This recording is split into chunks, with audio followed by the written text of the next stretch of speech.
Welcome! All right, let's talk about that big, handwritten SQL question. You know the one. The one worth up to 12 marks that can feel like the final boss of your IT exam. But what if I told you there's a clear, repeatable strategy to beat it? Every single time.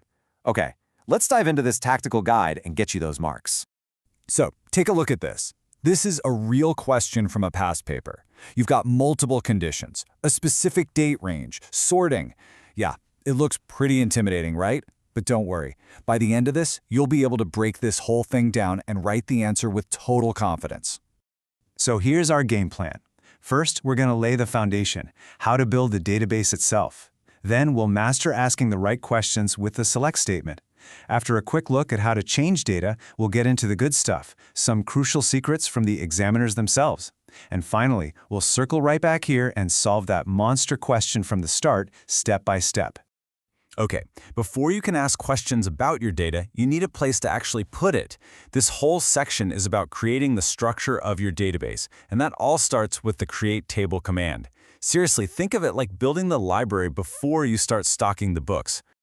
This is it. This is the blueprint for any table in your database, and you absolutely have to memorize this exact syntax. It's create table, then your table's name, followed by an opening bracket. Inside, you just list each column name followed by its data type, and you separate them with commas. And at the end, you declare your primary key. It's a simple pattern, but every single part of it has to be there. And that brings us to data types.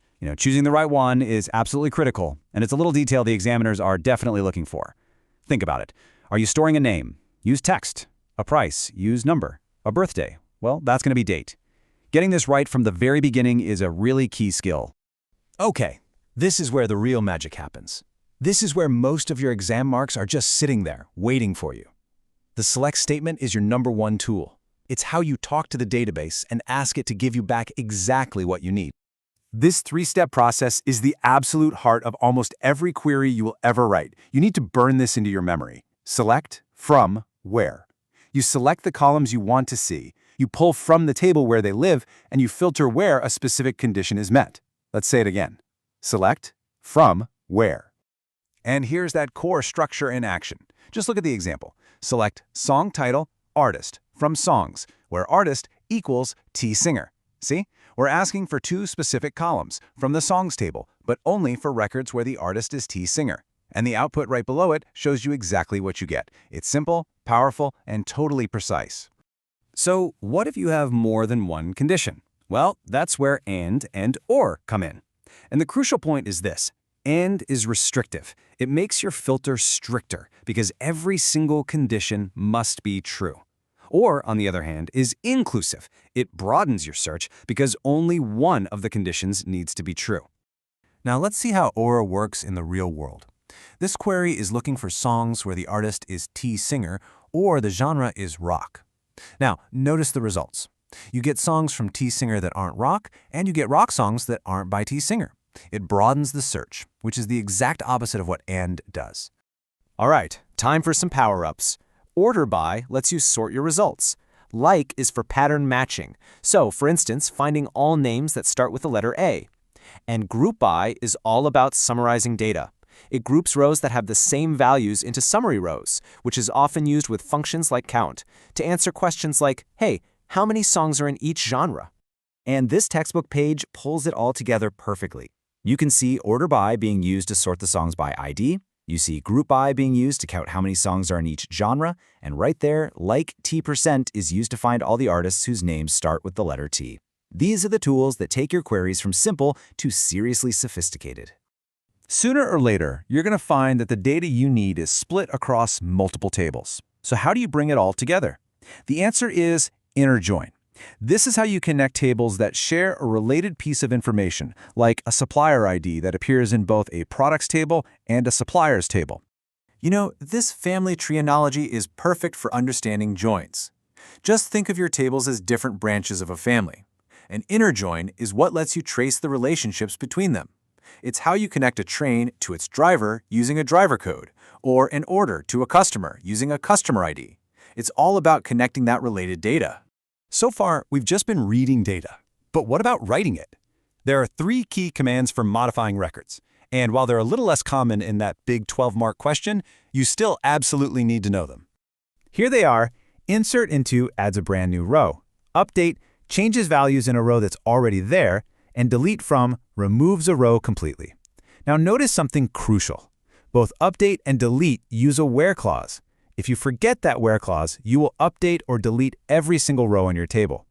That is a classic exam trap. And this textbook page just lays it out perfectly. You can see the full syntax for inserting a new song, updating an artist's name, and then deleting a record using its ID. Notice the pattern? It's always the command, the table, the new values, and, most importantly, a condition. All right, let's pull back the curtain a little bit. I've gone through the official examiner reports and mark schemes, and this is the inside information you need to know. This is what the person marking your paper is actually thinking. Just let this sink in for a second. This is a direct quote from a real mark scheme. They are not trying to catch you out on a forgotten comma or a misplaced quote mark if your logic is sound.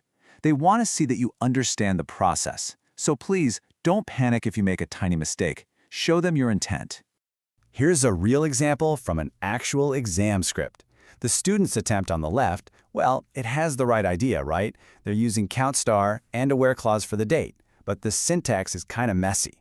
The clean, correct answer on the right would be select count star from TBL book where published greater than equals 1965-0101. You see how the logic was almost there, but clean syntax is what earns you the full marks. Okay, here's a rapid-fire list of tips straight from the source. Listen up. Capitalization doesn't matter. Text and dates have to be inside single quotes. You must use the word like if you're using a wildcard, like the % symbol. And hey, don't sweat it if you forget the final semicolon. They usually forgive that one. These are the easy marks you just can't afford to lose. And here we are, right back where we started. But now you have the tools. We are going to build the answer to that intimidating 12-mark question, not by magic, but by applying the exact, logical steps we've just covered. Let's just break it down. Step 1. What do they want to see? Select last name, date added, average review rating. Easy.